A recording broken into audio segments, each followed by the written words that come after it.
Mushroom omelette. Mushroom omelette. Yeah, omelettes అంటే నాకైతే చాలా ఇష్టం. అందరికీ కూడా ఆమ్లెట్స్ అంటే చాలా ఇష్టపడుతూ ఉంటారు. దానిలో మష్రూమ్ ఆమ్లెట్. ఎస్, మరి దానికి కావాల్సిన పదార్థాలు తీసుకొచ్చేస్తావా? ఓకే, ఇంగ్రీడియంట్స్ తెచ్చేస్తాను. ఓకే ఓకే అమూల్య, ఇంగ్రీడియంట్స్ తెచ్చేసాను. ఓకే, సో మష్రూమ్స్తో పాటు మనం క్యాప్సికమ్ కూడా తెచ్చుకున్నాం కదా. ఎస్, ఎల్లో క్యాప్సికమ్ అలాగే రెడ్ క్యాప్సికమ్. అవును. అండ్ మిగతావన్నీ కూడా మనకి జస్ట్ ఉప్పు కారం అట్లాంటివి. సో కామన్ కోల్డ్ ఇది పిల్లల్లోనూ ఎక్కువే, పెద్దవాళ్ళలో కూడా తరచుగానే వస్తూ ఉంటుంది. అండ్ పిల్లల్లో ఇది ఇన్ఫెక్షన్ వల్ల వస్తుందా లేకపోతే ఇమ్యూనిటీ బాగా లో ఉండటం వల్ల వస్తుందా? ఇమ్యూనిటీ బాగా లో ఉండడం వల్ల వస్తున్నాను. ఓకే, సో ఈ రెసిపీ కూడా ముఖ్యంగా ఇమ్యూనిటీ లోగా ఉండి కోల్డ్కి ఎక్కువగా సఫర్ అవుతున్న వాళ్ళకి, బికాజ్ ఈ బెల్ పెప్పర్స్ అండ్ మష్రూమ్స్ ఏదైతే ఉందో గుడ్ ఇన్ వైటమిన్ సి, ఇమ్యూనిటీని బూస్టప్ చేయడానికి చక్కగా ఉపయోగపడుతుంది. అంటే ప్రాసెస్ ఎలా ఉంటుందంటే వీళ్ళు స్కూల్కి వెళ్తారు, ఫస్ట్ ఒకసారి అటాక్ అయ్యి వస్తారు. సో ఇది తగ్గే లోపే మళ్ళీ ఈ మంత్ ఎండ్లో మళ్ళీ అటాక్ అవుతూ ఉంటుంది. సో అంత దారుణంగా ఉంటూ ఉంటుంది. సో మ్యాక్సిమం ఇమ్యూనిటీ లో ఉండటం వల్లే ఇది అటాక్ అవుతుంది. ఎస్, అవును. సరే, మనం ప్రాసెస్ స్టార్ట్ చేద్దామా? సో ఫస్ట్ సార్ట్ చేసేసుకుందాము. స్టవ్ ఆన్ చేసే. ఓకే,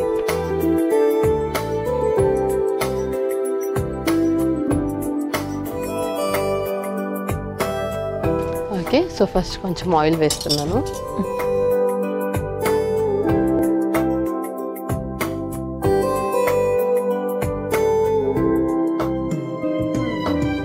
ఫస్ట్ టైం వేసుకుందాం. సో ఫస్ట్ ఇందులో మనము బెల్ పెప్పర్స్ అండ్ అలాగే మష్రూమ్స్ వేసేసుకోవాలి. ఫస్ట్ అయితే మష్రూమ్స్ వేస్తున్నాను. సో చిన్న ముక్కల కింద మనం జస్ట్ సార్ట్ చేసుకుంటే సరిపోతుంది. అలాగే బెల్ పెప్పర్స్లో first red bell pepper, yellow bell pepper,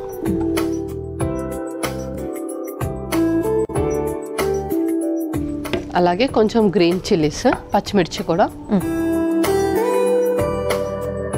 ఇప్పుడు ఇంకొక స్పూన్,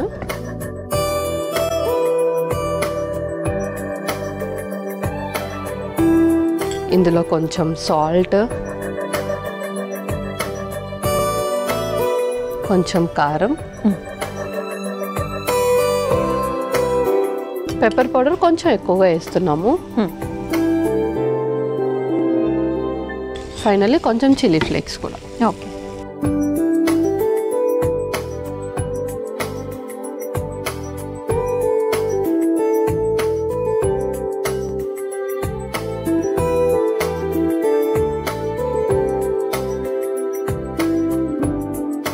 అండ్ మనము పెప్పర్స్లో కూడా ఎల్లో రెడ్ తీసుకున్నాము. అంటే దీనివల్ల ఏమైనా స్పెషల్గా ఉపయోగం ఉంటుందా? యా, సో ఎల్లో ఏంటి అంటే ఎల్లోలో మనకు యాంథోసయానిన్స్ ఉంటాయన్నమాట. అండ్ అలాగే రెడ్లో కూడా ఫ్లేవనాయిడ్స్ ఉంటాయి.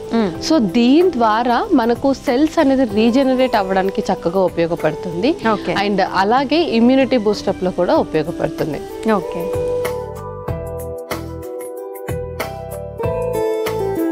సో మనం అంతలోపు ఎగ్స్ కూడా బీట్ చేసేసుకుందాం ఒక మిక్సింగ్ బౌల్. ఓకే,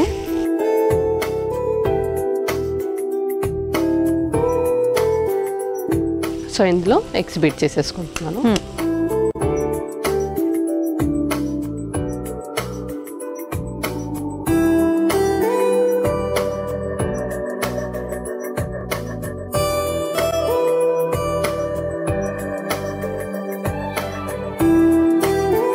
అండ్ ఇది మనం డైలీ కూడా పెట్టచ్చా పల్లవి? యా, డైలీ కూడా పెట్టొచ్చు.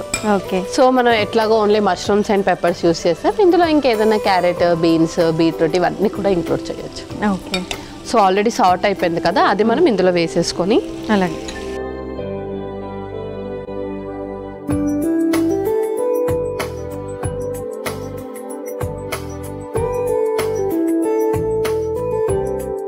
ఇందులో వేసేసుకొని. ఓకే, సరిపోతుందా? యా, మొత్తం వేసేసుకుందాం. ఓకే, సో స్టఫ్డ్ ఆమ్లెట్ లాగా ఉంటుంది. ఇప్పుడు మనం ఆమ్లెట్ ప్యాన్ వేసేసి పెట్టుకుందాం. ఓకే, సో ఇవి చక్కగా నేను మిక్స్ చేసేస్తున్నాను. మీరు ఈ ఆమ్లెట్ ప్యాన్ పెట్టేసేయండి. ఓకే,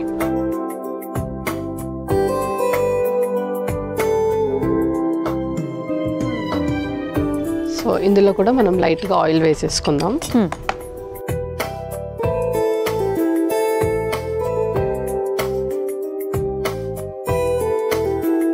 సో ఆయిల్ని ఈవెన్గా స్ప్రెడ్ చేసేసుకొని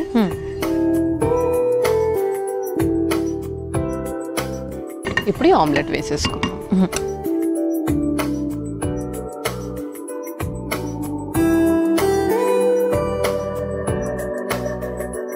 ఇంకొంచెం ఆయిల్ వేసుకుందామా? యా, సైడ్స్కి కొంచెం ఆయిల్ వేసుకుందాం.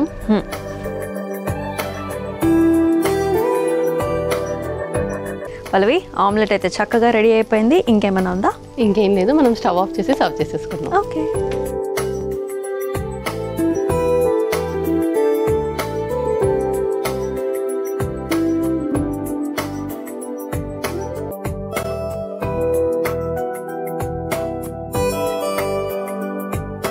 ఓకే అమూల్య, మష్రూమ్ ఆమ్లెట్ రెడీ అయిపోయింది. ఓకే,